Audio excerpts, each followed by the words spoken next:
Penn State versus Notre Dame, a rivalry renewed. I wanted to honor the last time that Penn State and Notre Dame faced off, so I put together a star-studded cast from that 2007 Penn State team to talk about the history of Penn State versus Notre Dame and what was also the first ever full stadium whiteout in Beaver Stadium. A special thank you to Lusk and Associates and West Shore Homes for sponsoring this video. You guys enjoy. Now I want to welcome in the creator of the Penn State whiteout, Guido D'Elia. They call him the madman of Penn State. Guido, thank you so much for coming on today, man. I'm madman. Okay, all right, I'll go with that. Yeah, we'll go with that. We'll go with madman. You've done some pretty crazy stuff here. Guido, let's just get started. We have two blue bloods in the semifinal national championship game, just legendary programs. I want to start out. I was born in 2002. I don't mean to make anybody feel old, but Notre Dame, Penn State doesn't really mean anything to me or anybody my age because we really haven't played much at all.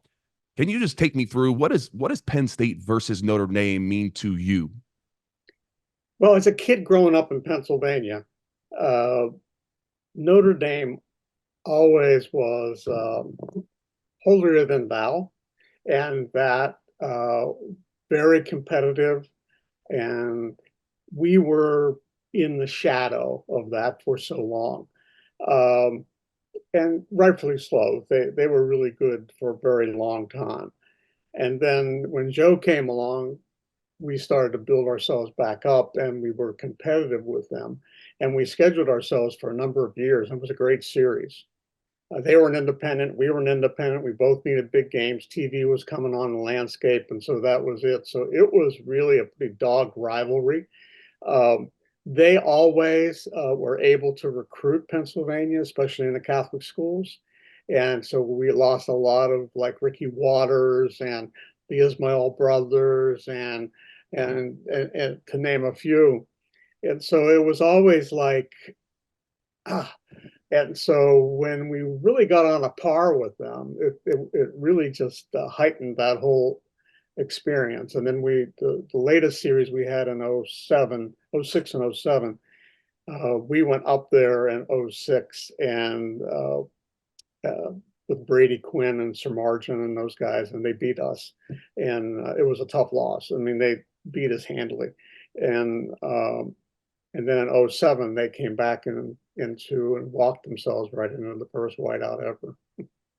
Let's get right into it. Let's talk about that game in 2007, Notre Dame, Penn State. It was the last time they faced off. When did you and your crew originally decide that was going to be the whiteout? Obviously, it was the first one, and I know we had some couple student-led whiteouts, but what was the lead up to saying, hey, this year is going to be the first full whiteout, and it is going to be Notre Dame? We actually decided that in 05.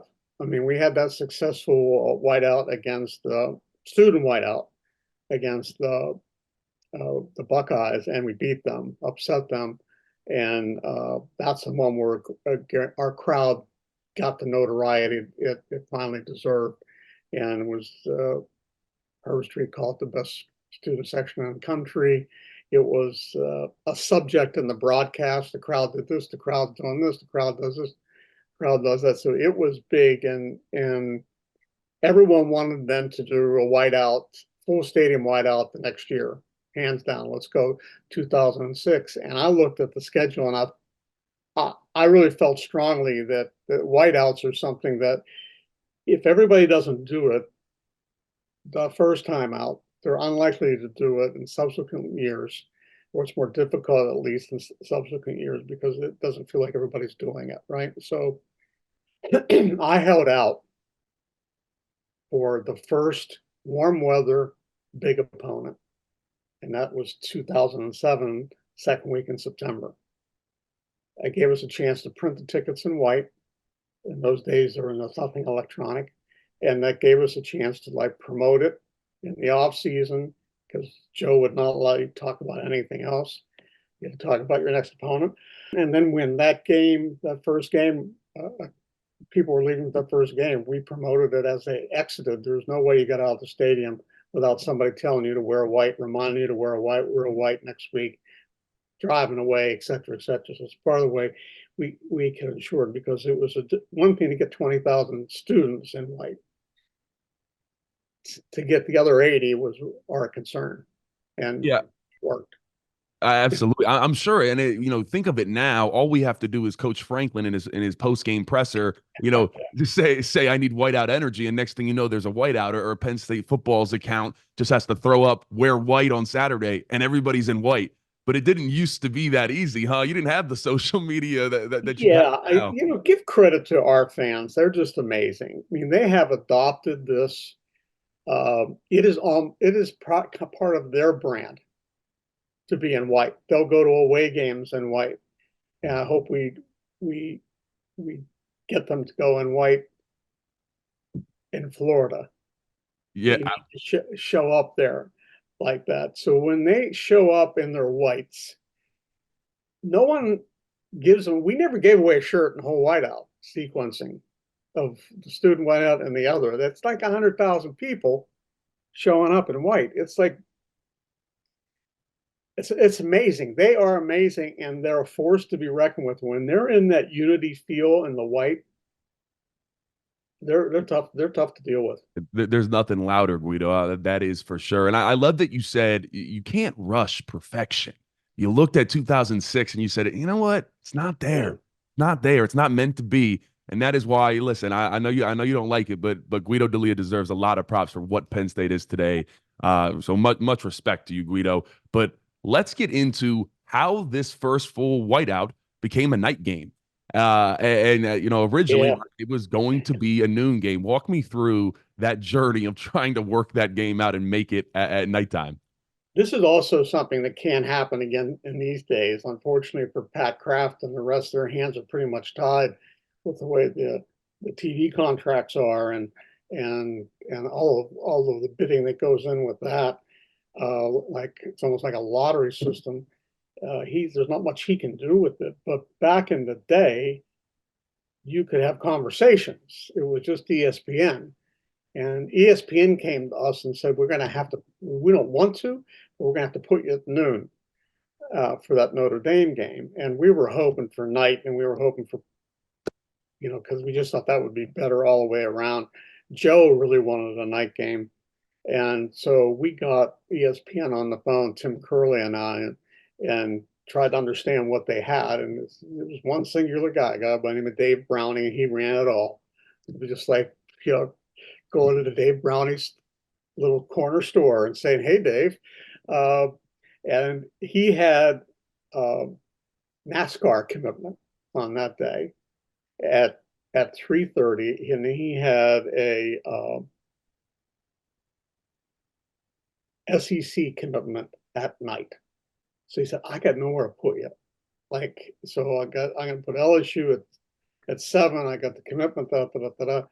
So we said, well, how long is the NASCAR? He said, when will it be over? He said, 5:30 for sure. Like, unless there's multiple accidents, even then 6 at the latest. So we said, well, your night games with LSU, right? They love night games. Would they care if they went at 9? I said, oh, they'd love it. And I said, how about if we would go at 6 for you? Because Tim and I are thinking we'll get a full day of tailgating. We'll get at least a half in darkness of the night game. We'll get the sunset. We'll get it's magic, right? And so Brownie said, "You'd do that?" And we said, 3, 2, 1. Yeah, I think we could. I think we could talk to Coach about that one. We can maybe get that done. We'll find a way to work it out. Back to you, Al. And so that's what we did. That's how it became a 6 o'clock start, which was one of the rare ones. And it was just perfect for what we wanted to get done. That's a great story. I like you said, that'll never happen ever again. That you're just calling those up days one person. Are long gone. The brownies are gone. Yeah, it is full corporations, and you got to pay that at that time slot. That is for sure. All right, Guido, I want to transition into right around game time. My biggest thing that as a player now, a former player, but I just played here recent years, we don't do pep rallies anymore. First off, I want to ask. Let's talk about the pep rally before the Notre Dame Penn State game. But also, do you know why do we not do them anymore? I don't know. I mean, that's that's just something I think you just get away from, and Hmm. or it's a coach's preference. I'm not sure what it is. I really don't Yeah, know. I think it kind of keeps the we're headed closer to professional football than we are high school, but it feels like Yeah, we and had the pep rally. coaches are, how skittish coaches are about timing and Mm. routine and Friday night before and all that kind of stuff. I mean, and Joe was that way too. I just promised him I'd have him in and out in 14 minutes or less. And so we had a pep rally at Rec Hall. We filled the place to the point where the fire marshal stood at the doors and wouldn't let anybody else in. It was rocking before they got there. They pulled up in the bus. They walked in. They grabbed T-shirts on the way in. They threw some T-shirts. We ran a video. Steve Jones. We put him in a white jacket, sports coat for the whiteout, and he introduces Joe. And Joe gets up there to speak, and he turns around. And he says, "Steve, give me that white jacket. Give me that white jacket. Come on, Jones." And so he gets the white jacket, and he is mimicking. He says, "You know about their quarterback, right?" He says, "He's a big star. Oh yeah, he rides in a limo. He's a dandy." And he said, so when he comes up to the line and he mimics, someone walking up the line and gets under center, he said, "What am I going to hear?" And they were like, he did it like three times. The place was shaking. And so it was that kind of deal. And then he said, "Okay, we're ready to go. They're ready to go. We're ready to go." And boom, they walked right out of the place. So, so Joe Paterno came up was pretending to be Jimmy Clausen at the line of scrimmage to Yeah, get the on crowd. his own, out of nowhere. I'm going, oh my! Like if I'd asked him to do that, he'd have looked at me like I had seven heads. Yeah, right. Exactly. I guess he felt it needed it. So I He mean, just, you think he inspired the crowd for that game? once you got him past Thursday, there was nothing more to be done. That was before all these things that coaches have to do with recruiting and portals and things like that, Hmm. obviously. So he was in a little bit more open to stuff. Um, but yeah, it was he knew about Clausen, of course, and he thought that could be a rallying point for the crowd. That this California Hollywood superstar, I think he called him. I, lo- I love it. I love it. So Guido, we get to game day. It is the whiteout atmosphere. Everybody knows what those tailgates are like. What do you remember most, whether it's from that day, the beginning, during the game, just the first ever whiteout as a whole? What memories do you still hold and cherish? I still cherish the moment. I mean, I'm on headsets, and I still got to produce an event. Like, so I got to call that game. And so I'm doing my thing and getting ready, and I couldn't stand any longer to see if we had them in white. We sent somebody up to the press box. We sent some poor intern up to the press box to look in all directions, and they came back down and said, "They're all in white. Everywhere we look, they're in white." And sure, they came in white. There was a buzz. They were early because they'd been drinking all day. We opened the parking lots at 8 or 6 o'clock. Or that's a noon start or 1 o'clock in those days. Mm. Anyway, they were ready to roll, and you could just feel it in the air. And sure as can be, Notre Dame gets the ball first, and it comes up to the line, and they couldn't hear themselves think, and they jumped just like that. So it was 5 yards there. We probably got half dozen pre-snap penalties. We definitely got two forced timeouts. The clock went down, and they couldn't hear themselves. They couldn't.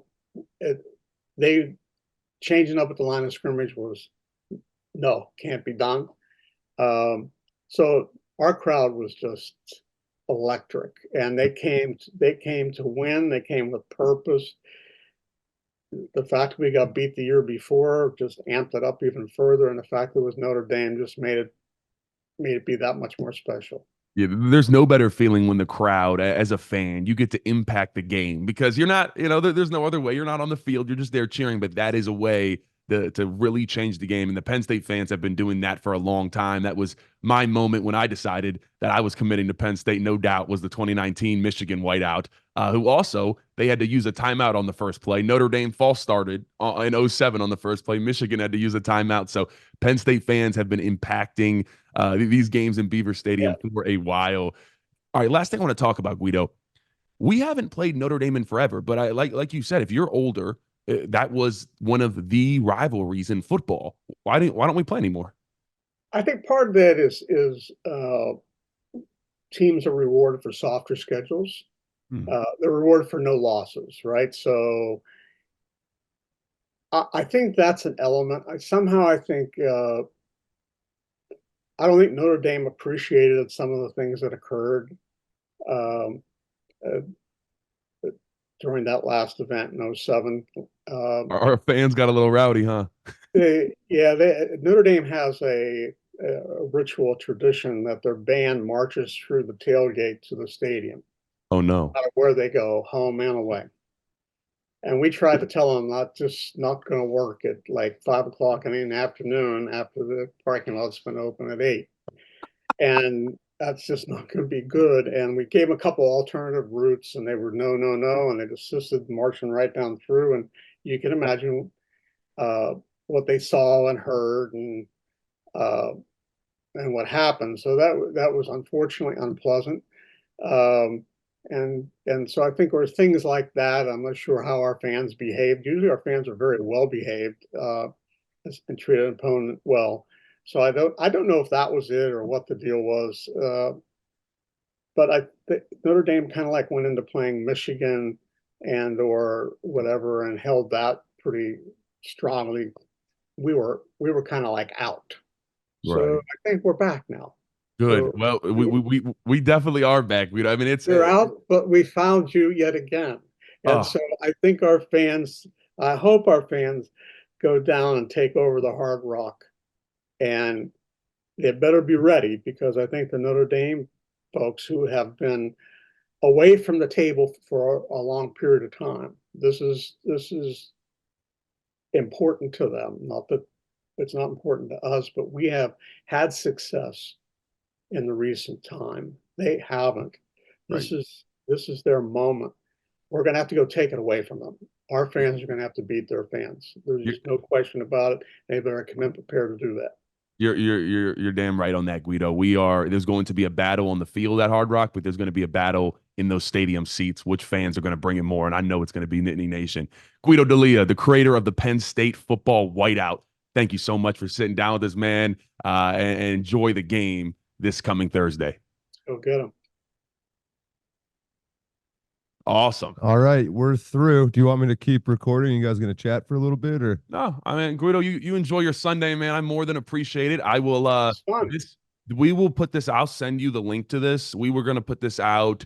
It'll be out Wednesday, probably Wednesday night is my guess. So the day before the game is when I want to get this out. So should be a good one. Like I said, I'll send it over to you, but you're the headliner here, brother. So I appreciate it. It means a lot. Hey, do me a favor, would you please tell D Will and Deon that I said hi and I miss those clowns. And so Will do. I'll absolutely tell him that. 100%. all right, man. Take Guido, care. thank you so much, brother. Take care. Right. Thanks for doing this. I think it's great for the game. Yes, sir. Always. We're always going to do stuff like this. Remember the people that made this thing great.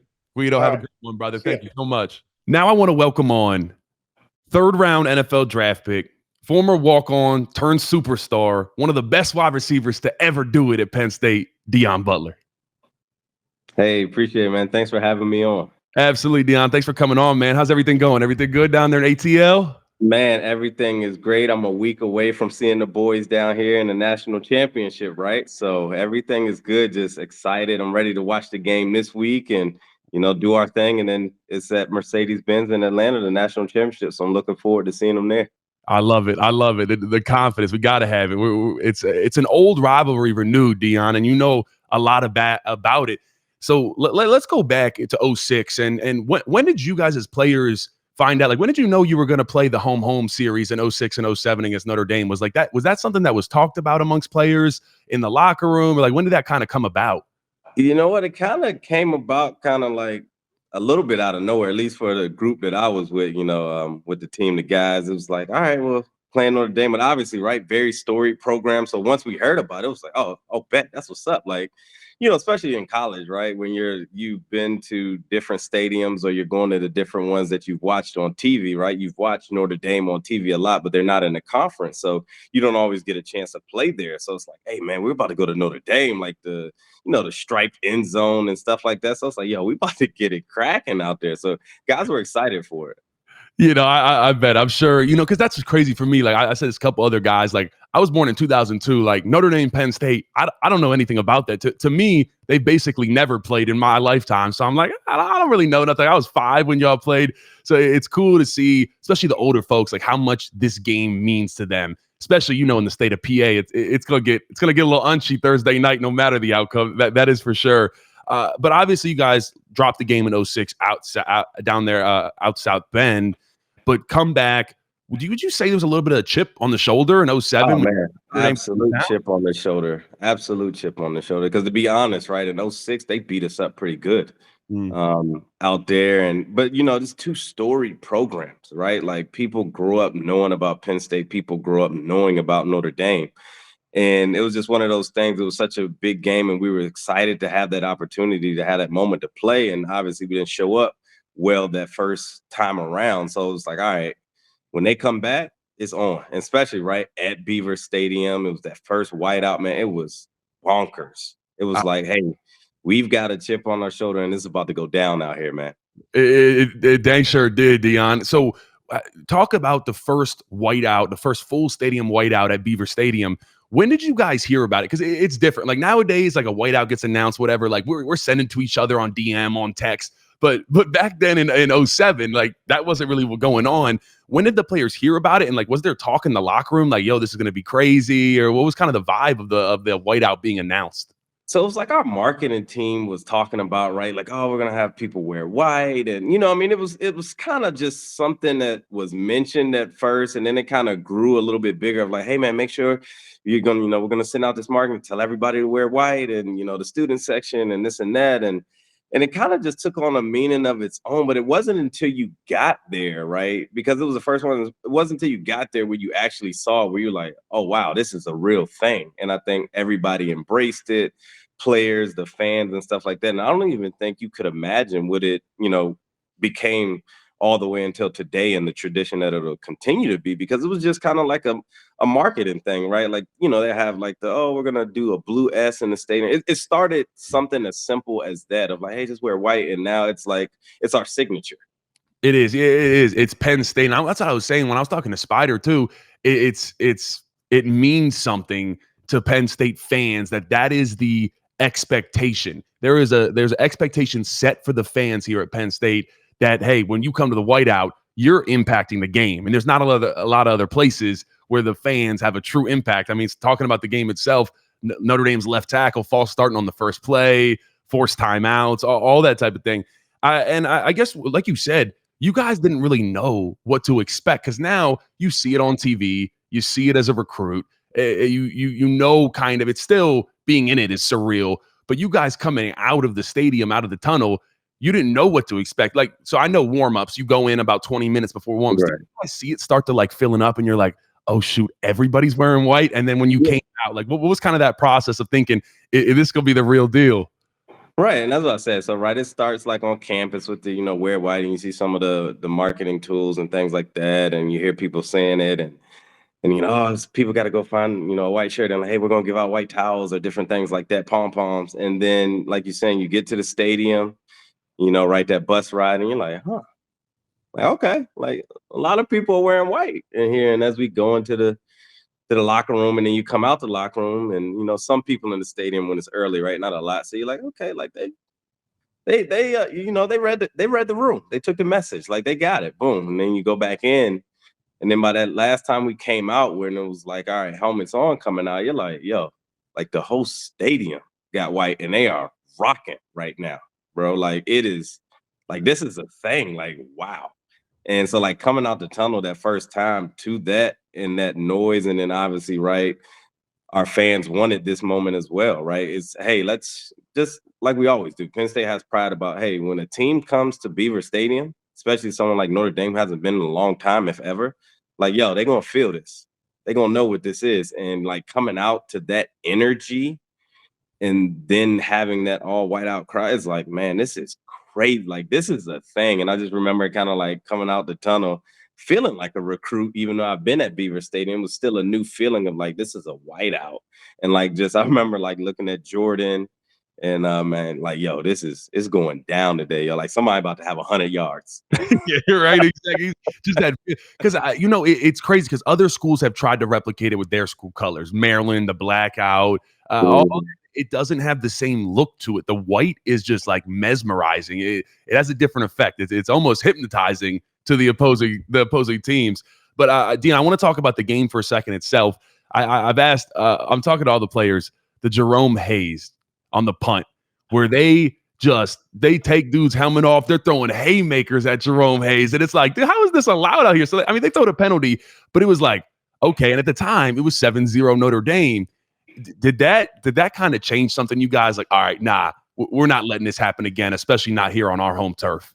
Absolutely, man. And if you know, the people on the team that know Jerome, man, like that guy's a fighter, right? And unfortunately, he had some injuries, but he's a dog. And it's like, so you knew what you were getting every day with him. He's like just one of those teammates. And to see him go through that, and you see right there out there, like throwing hands and like, oh, no, that's not going to happen. Like, especially not here and then not with Jerome. Like, he's that guy. He's not going for it. And like I said, like we just kind of fed off of that energy as well, right? I got up early, but it was like, all right, we're feeding off that energy. We know what it is. Like we have been through a lot in that off season as far as coming together and things like that. And like I said, if it's one guy, like Jerome is that guy, like everybody on the team knows he's a dog. And it was like, that didn't surprise me that he's out there throwing hands right back with him. And it was like, all right, here we go. Like we're awake now. Like in case we weren't, like, yo, it's on and popping now. Yes, part of me feels like maybe he did something that wasn't caught on the camera to get that going. Because in practice, when it's like it's dead, and some of the leaders look around like, hold on, we need to start a fight out here real quick. I know you've been a part of some of those, Deon. It's like we'll start a fight. Let's go get everybody fired up. And sure enough, Jerome got the boys fired up, taking on two guys from Notre Dame, and then y'all just turned around and just crushed them. So I think that was really cool to see it and kind of sparked the rest of the team. All right, one last thing, Deon, I want to ask. Playing under Coach Paterno, did he speak to you guys about what this rivalry meant to him? Obviously, very storied, and like I said, the people from the past of Penn State, when Joe was coaching and all that, it was one of the biggest rivalries, one of the biggest games. Did he kind of remind you guys about that at all? You know what? Joe was great at talking about the history of Penn State and all the greatness that it has, and then to your point, another story program like Notre Dame. And then, just to be able to, you don't get this matchup. I remember Joe saying, like, you don't get this matchup a lot, right? There are a lot of guys that have been through Penn State who never got a chance to play Notre Dame, right? Which is a big program. And, so like cherish that moment. I just remember him talking about that as far as cherishing this moment, like living this moment, like take it in, focus, but go out here and have fun, enjoy it. And, he had been through so much football and different times and things like that. That was one of the best things about Joe, with playing with him, like the stories that he had. But he did a really good job in just signifying like, hey, this is a moment that you won't get back, that a lot of people won't ever even have. Even other players that come through here won't be able to say, hey, you had a home game against Notre Dame.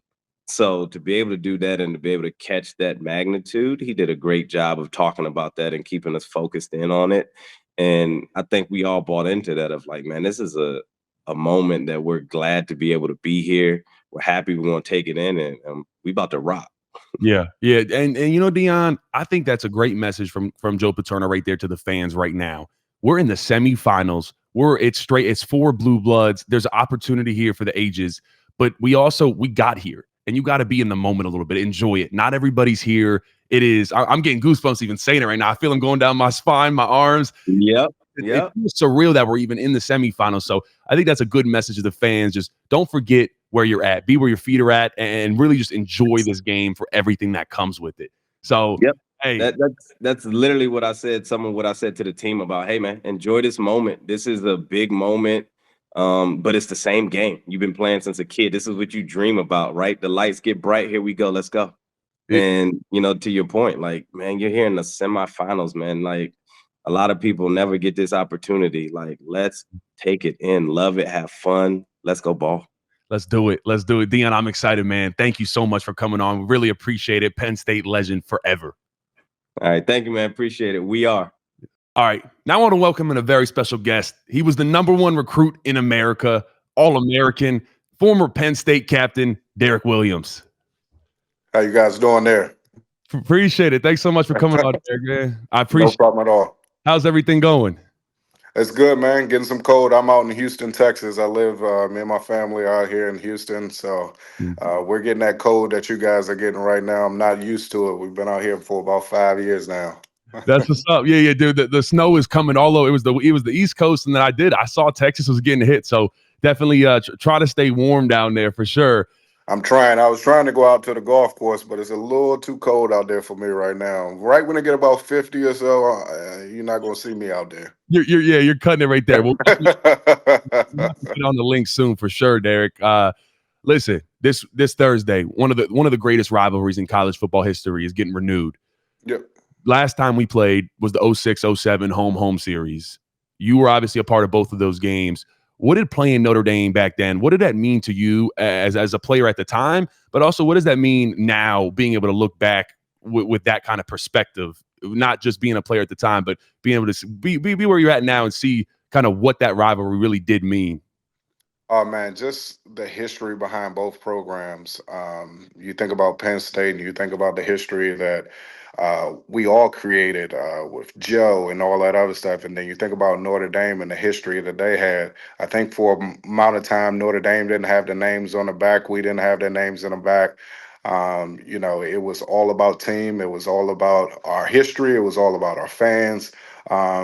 It was a special thing for us to play against them, both top programs. It was something that we were thriving on. I mean, it was the big things of just like playing Ohio State, but we saw Ohio State every year. But when we had that 2-year deal with Notre Dame, those were great moments. Absolutely, yeah. When you went into that first game, 06 or 07, was it clear to you guys as players that this Notre Dame matchup meant a little extra something to Coach Joe Paterno? Oh yeah, most definitely.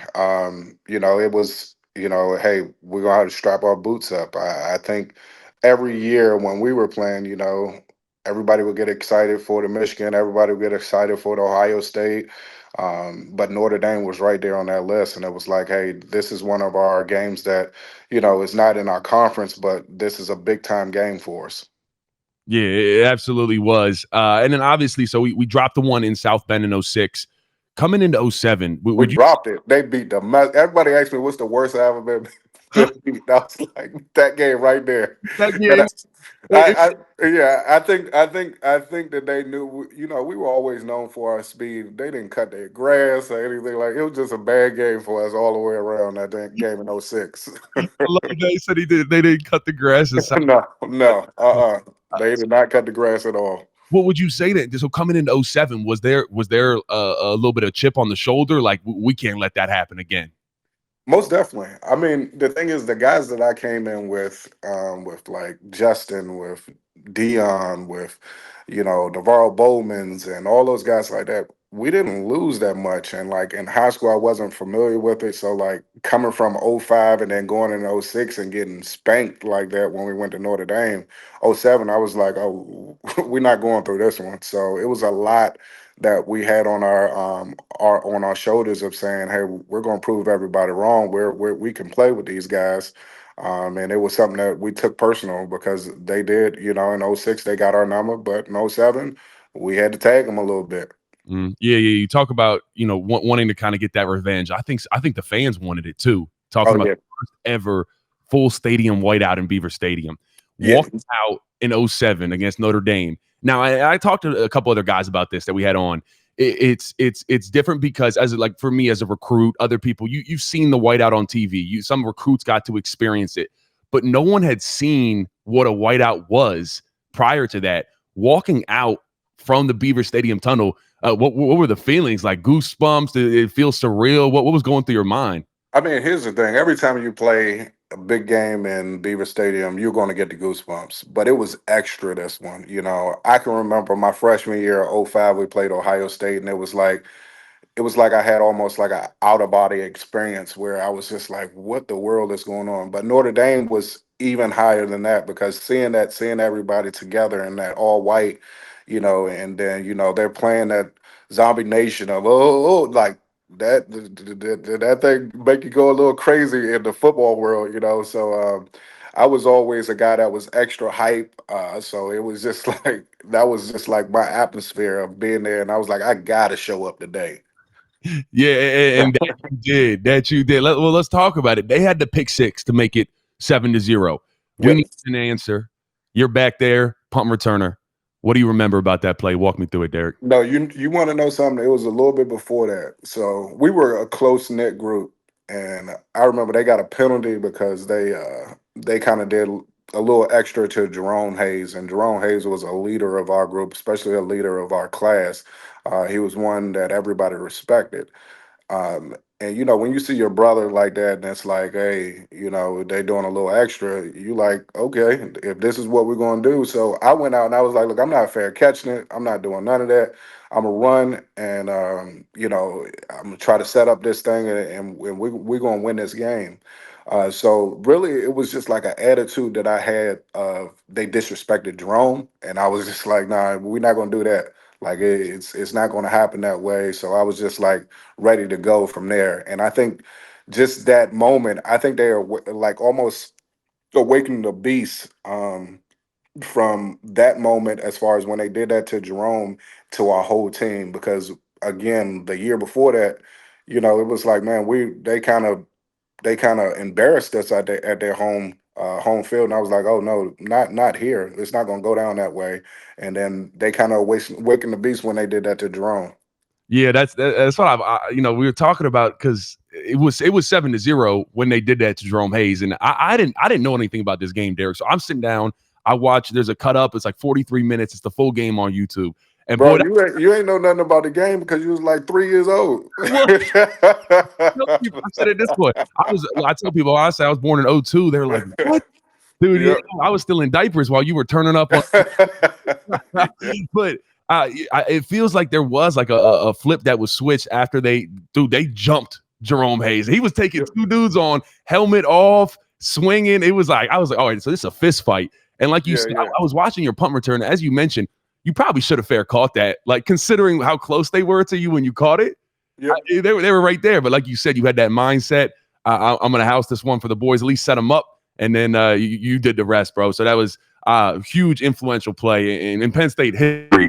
And talking about the history of Penn State too, I just want Derrick, what would you say? It doesn't even have to be Notre Dame. What's your favorite memory playing for football at Penn State? Oh man, I have so many, and a lot of it has to do with just like our fans and it kind of being like those whiteout experiences. Um, just memories of things of starting in '05 with Mike Robb, going through with Morelli, and then ending up with Daryl Clark. I don't think a lot of people give Daryl Clark the props that he has, but I haven't seen a better quarterback that we've had in a while than what Daryl was. So our senior season of us going to the Rose Bowl, that was a special time for me. So every game was kind of a big game. Every game was something something that I can remember big that happened. And just doing it with Deon, doing it with Jordan, doing it with the guys like that, doing with AQ and those guys, it was always something that we had going on, and all of us wanted the same goal. So that year was very special for us, my senior year. But it's just so many that I can't just narrow it down to one. I definitely feel that. D. Will, one of the greatest to ever do it at Penn State. Thank you so much for joining us, man. Oh, no problem at all. Thanks for having me. All right, now I want to welcome in one of the best centers to ever play at Penn State, 12-year NFL vet, Super Bowl champion, my favorite part of the Pat McAfee show, AQ Shipley. Appreciate that, man. Absolutely. Thanks for coming on, man. How's everything going? Everything's awesome, man. Thanks for having me. Absolutely, yeah. AQ, you can see in his background, it's sunny, it's beautiful. If you're at all on the East Coast right now, it does not look like that. It is quite the blizzard going on at the moment. So, AQ, I hope you're enjoying that sunshine over there, brother. I am. I'm just letting everybody know. Keep coming back out to the Fiesta Bowl. Let's go. Exactly. Hopefully, a lot more opportunities out there for sure. Let's get right into this thing, AQ. And we're talking Notre Dame. I was born in 02, so I'm post 9/11, baby. I don't know much about this rivalry. It doesn't mean a whole lot to me. But what does playing Notre Dame mean to you? A guy from Moon Township, PA. I know there's a lot of Notre Dame fans out there. Just being a part of that rivalry. What did it mean to you as a player? Yeah, growing up in Pittsburgh, it was Irish Catholic, and that was literally what I grew up. I grew up Notre Dame, or I grew up Penn State. For me, it was one of those two schools. And, Joe Paterno preached those exact same morals of he was devout Catholic. He's from New York. So, it was very similar kind of thought process amongst the two schools. And they wanted to do things, success with honor, do things the right way, get good grades, raise these kids and turn them into men and be better men when they leave these institutions. And so, for me, that's kind of what I grew up watching. And honestly, it was my two favorite schools growing up.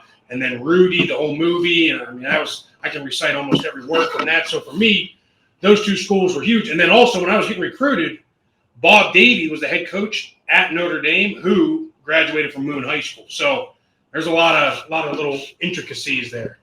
They must have went after you pretty hard, huh? They did. The interesting thing was, again, going back to what we said in terms of, high academic institutions, they were gung-ho set on, I think you had different SAT scores. I think you were at 2,400, right? Yep. So whenever I was there, 1,600. I didn't even – okay. I didn't even have to take them, man. I was a COVID guy, and guys, they nixed them. They said no more SATs, and you don't have to do anything to prove your worth to get into these universities anymore. That's incredible. Good for you. But so it was a 1,600 SAT score. You needed a 1,200, even as a football player, to get into Notre Dame. And for me, I think I got like a 1050 or 1080 or something like that. And I was like, you know what? I don't want to take it anymore. I'm good. So I just rested on that. I had the NCAA requirements to get into every school as an athlete, and just kind of went with whatever school would take me at that point. And I didn't want to take them again. Yeah, no, it's all right. I'd say it definitely worked out well for you, AQ. That's for sure. I want to talk kind of specifically about this game in 07. Now, Penn State, you obviously had the student whiteout in 05 against Ohio State, and that was a crazy game to say the least. I think kind of propelled the whiteout to what it is now. But for me as a recruit, I got to go to the whiteout games. I got to see what it was, even though it was the most surreal thing I've ever seen in my life. I still got to experience it. Now, you guys coming into that 07 game, like I said, you saw the student section, but you had never, as a player, no one had ever experienced what is now the greatest thing, the greatest thing in all of sports, in my opinion, the greatest tradition in all of sports.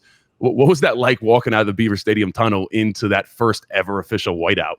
That was incredible. And I think it's hard to put into words what that moment meant, especially now what it has become for Penn State. I think the thing that made it so special was because it was Notre Dame. And the year before, what a lot of people don't realize is we went to Notre Dame and lost by almost, I think it was the same exact score. I think we lost 38-7. We got beat up pretty good in their home stadium. They come in the next year. Jimmy Clausen, who was, I think, the number one recruit. He's got a ton of high level, accolades coming in, and we're like, let's go. Here we go. We walk out, and it's all white. It's a night game. And they got the Phil Collins in the air tonight play. It was just a magical moment. It's one of those moments when you walked out. I remember walking out in pregame, and I'm like, this is what you want to play for. This is exactly why you come to Penn State, to play in a game like this in this exact moment. You're right about that. I think that game, like I said, at 05 against Ohio State, that was big. But I think the whiteout against Notre Dame, that propelled the whiteout to be what it is today. Because I was just talking about this with Spider. I feel like if we don't win that game, let's say Jimmy Clausen, the golden boy, already anointed, the next king of the kingdom. If we lose that game, I don't know where the whiteout goes from that. I don't know if it has the same, allure to it. If we were to lose that, would you kind of feel the same way? I mean, looking back on it, you can think that, but in that moment, was there any type of, thought process of this is something that could be really big? I mean, I think now that you say that, yeah, probably. I mean, because listen, it's a "what have you done for me lately" type of world, right? And so, you have that moment and you lose. It's like, oh, well, we don't need to do that again. I mean, it didn't really do anything. But the fact that we did it, and I remember it like it was yesterday. I mean, he had so many false starts, timeouts. Couldn't hear. There was communication errors all over that game. And so, you can attribute a lot of that to not only the 110,000 screaming fans, but the fact that whiteout, when you look up at it, it's like a wall of snow. It is, there's something to be said when you look around. I mean, it's like the whole stadium's glowing, especially in a night game when the lights are on. I mean, it's a terrifying experience for an away quarterback. It is. And so we had Guido on earlier, and, people have tried the blackout, yellow out, Notre Dame, their stadium looked like someone took a leak on the whole stadium when they did their maze out or whatever it was. You're right. It's like perplexing to the mind. It's so intimidating. I think Guido nailed that one on the head there. Now let's talk about the game specifically, AQ. My favorite moment, Jerome Hayes on punt, pretty much gets mugged. I had not seen that play until I started doing research. It looked like Jerome took the lunch money of the two Notre Dame players and they caught him out at the schoolyard just beating on him. And at the time, it was 7-0 Notre Dame. Did that kind of flip a switch for you guys? And like, all right, let's get after this. Like, we're not going to let what happened last year happen again. Yeah, there's no doubt about that. I mean, I remember us being down 7-0, I think, after the first. I think that was early in the second or maybe late first. But when that play happened, and then Derrick returns the punt. That place was the loudest I've ever heard any stadium in the history of my career.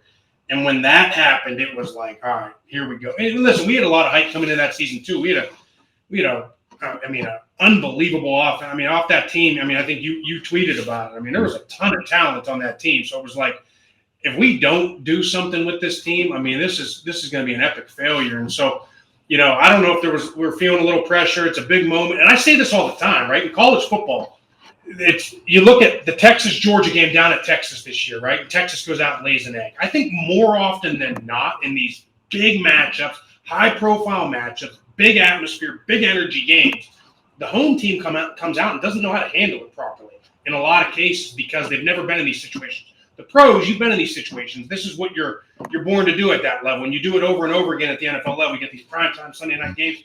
Everybody lives to live in the biggest moment on the biggest stage, right? And I think these, whenever you take these 18 to 21-year-old kids that have never been in these moments, I think a lot of times it takes a minute for you to kind of wake up and be like, okay, we're meant to be in this moment. We're supposed to be in this moment, and this is how you're supposed to handle this moment. And I think we had a little bit of case of that, and then when Derrick returned that punt, place exploded, we exploded, and off we went.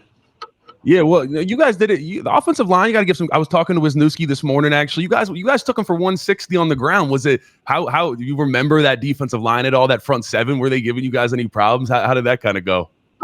I think early it was so they ran a 3-4, and you don't see a 3-4 like a base 3-4 very often in college. At least whenever I was there, it was always odd front. I mean, under front or an over front. So we always had some type of 4-down look, and that was the first time where we kind of got like a 3-4 front. And I think in the first quarter it took us a minute to get going, but then we got rolling. I mean, we had damn good backs. We had a really good offensive line. I mean, I think between Wisniewski, myself, and Warrenberger, we played almost 35 years in the NFL or something like that. Both our tackles got a lick at the NFL too. So our back, Evan Royster, he got 4 or 5 years in the NFL. I mean, we had NFL talent everywhere, along that offense. So it was, all our receivers got great looks, a couple Super Bowl rings out of it. I mean, we had guys everywhere.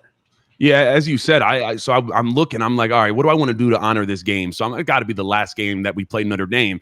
And I pull up that 2007 roster of Penn State, AQ, I didn't know you guys had it like that. I mean, that was a star-studded cast of characters on that '07 team.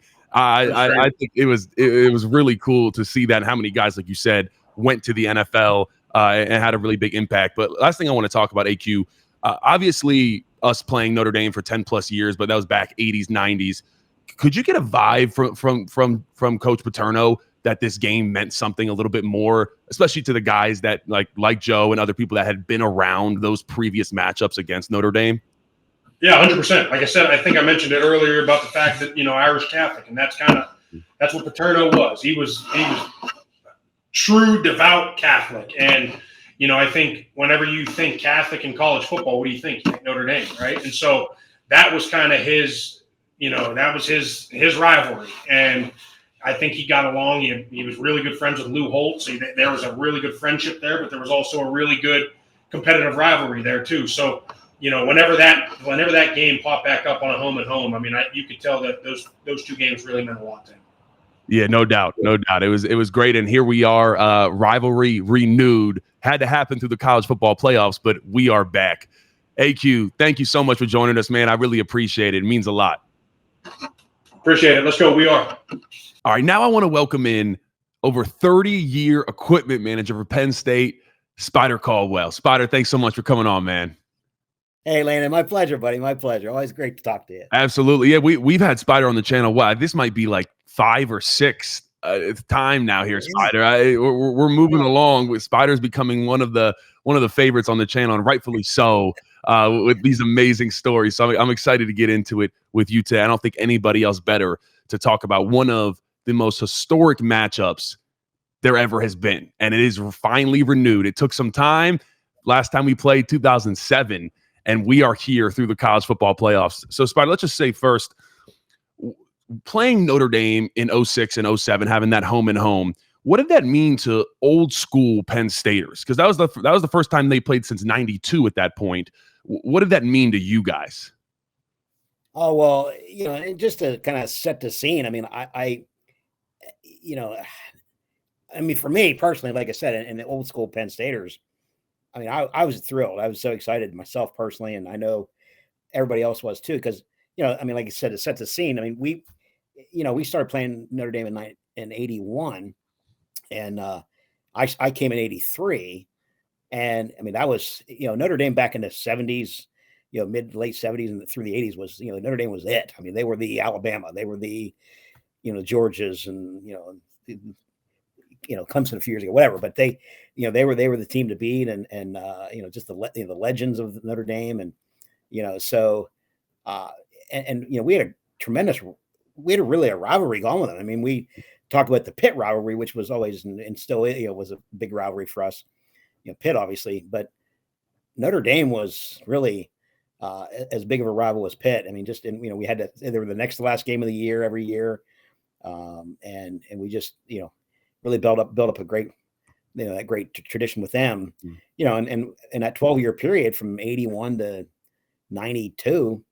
I mean, we went 8-4. I mean, we were 8-4 against them. So they started not to like us. I mean, we were, and we had ended up, I think 2 of their national championship runs, we ruined them, and we were right in the middle of some of our championship runs, and we played for 3 national titles in that era. So, it was 2 big boys going at her. So yeah, when I came back in 2006 and 2007, I'm like, oh man, that's great. It was just, because the Big Ten when we joined the Big Ten, and then they end up getting that NBC deal at the same time, right around, before we started in the Big Ten in '92, '93 officially.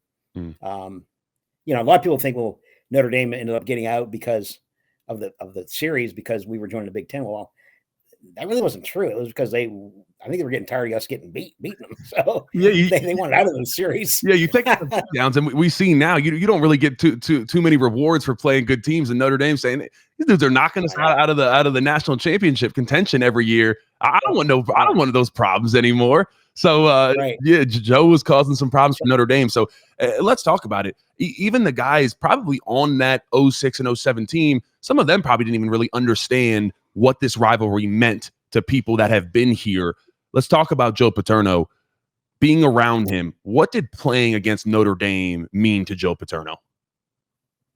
Oh, and I think, for Joe, I'm sure Joe was, thrilled to death, to be playing him again, excited about playing him again, and wants to play them again. He wants to play the best. I mean, Joe was always one that you can't be the best unless you play the best, and he always considered Notre Dame, the elite, and he wanted that competition. He thrived on the strategy and trying to outdo, the big time teams like that, and he just loved that.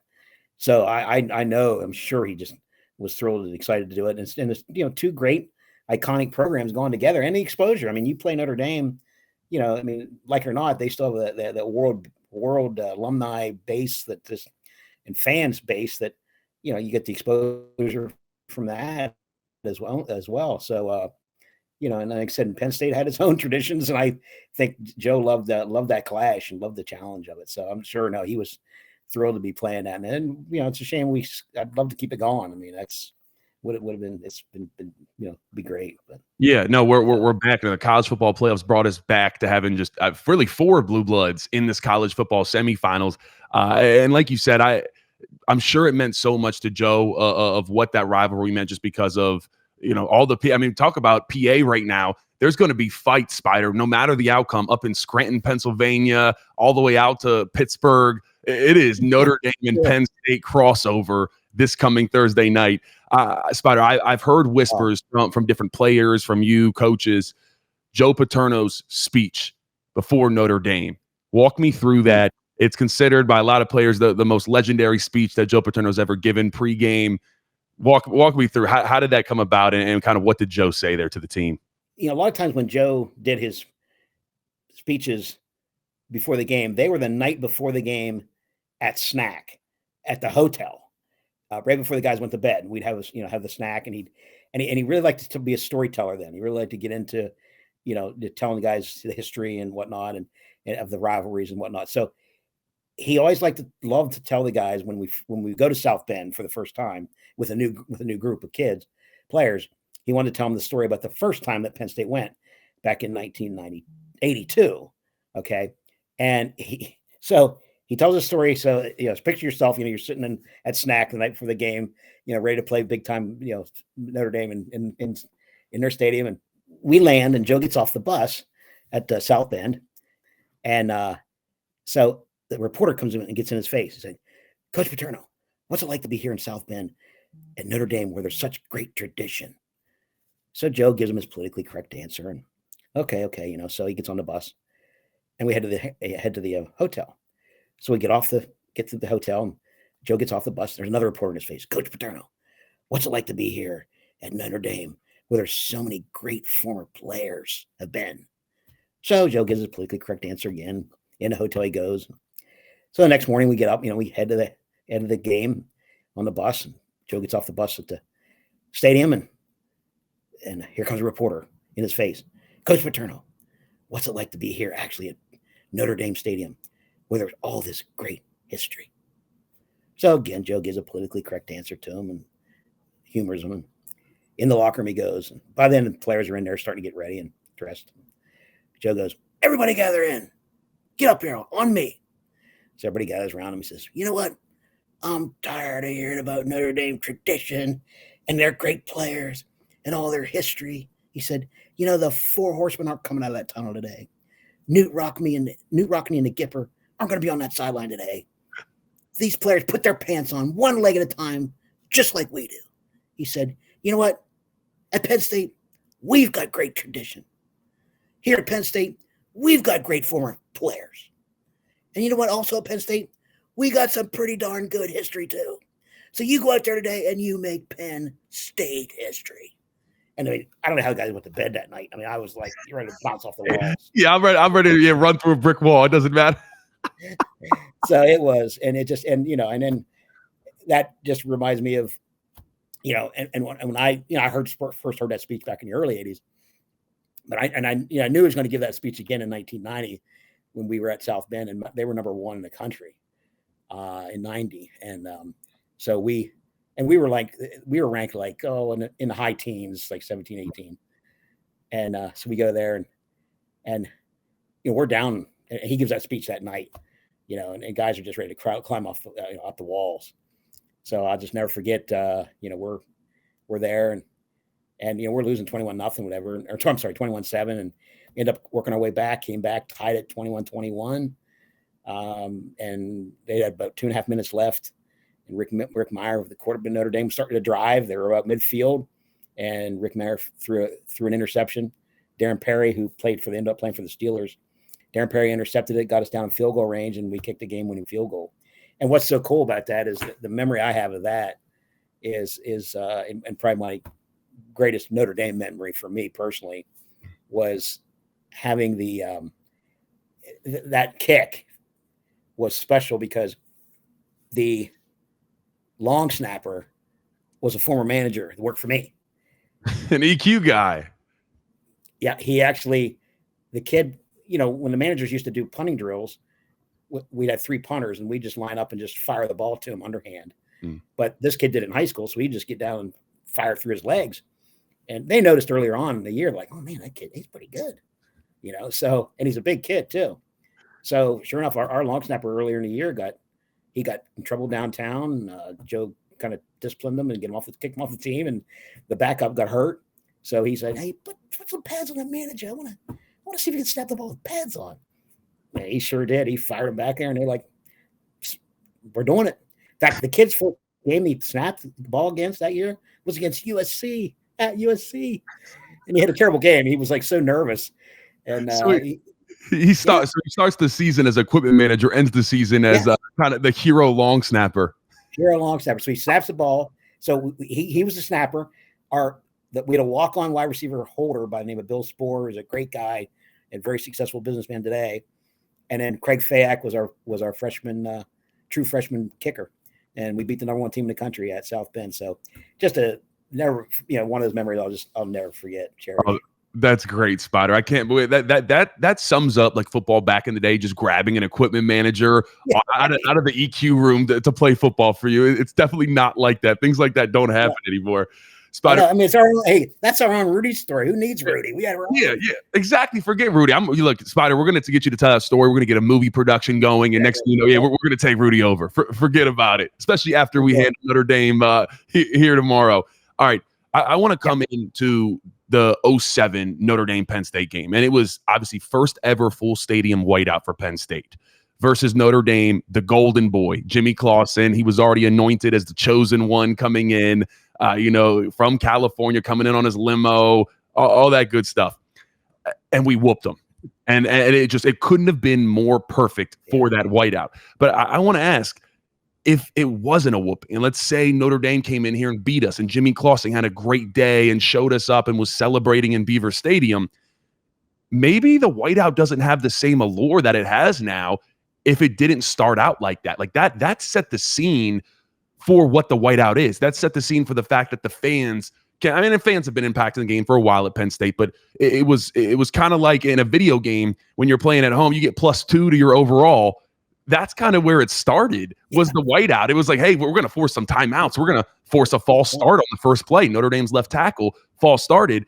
But maybe if we don't win that game, I don't know. Are we sitting here and does the whiteout mean the same thing that it does now if that game doesn't go the way it did? I never thought of that, but you're absolutely right. I mean, you say we win that game and it's like, we lose that game. It's like, would it have the same luster and because